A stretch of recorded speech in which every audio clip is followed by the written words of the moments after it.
As you know, there's a two-tier system in place in terms of homeless HAP, whereby those who entered homeless HAP after July 2022 were able to access a higher rate than those before.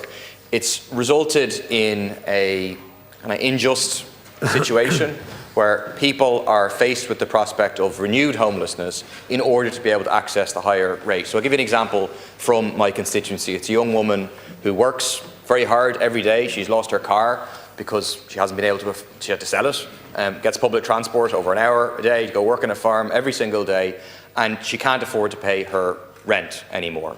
So she's currently on a rate of €990 per month, homeless HAP.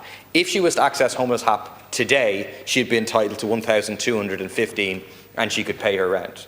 But she's not able to access that. I've pursued this with the DRHE, with the Minister, through PQs. And the only way for her to access the higher rate is to become homeless again, which clearly makes no sense. Do you agree that we need a change in terms of this? I think a ministerial order could do it, Minister, so people like this woman and many others in her situation could access the higher rate without having to enter homelessness again.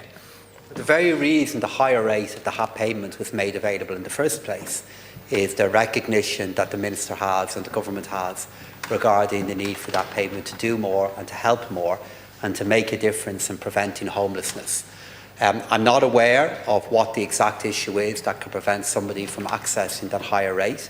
And of course, the last thing we want to do in designing something like this is create incentives that makes it more difficult for somebody to move out of the terrible difficulties of being homeless. So the best thing for me to do, Count Corlett, which I'll do, is follow up on that matter with the Minister for Housing.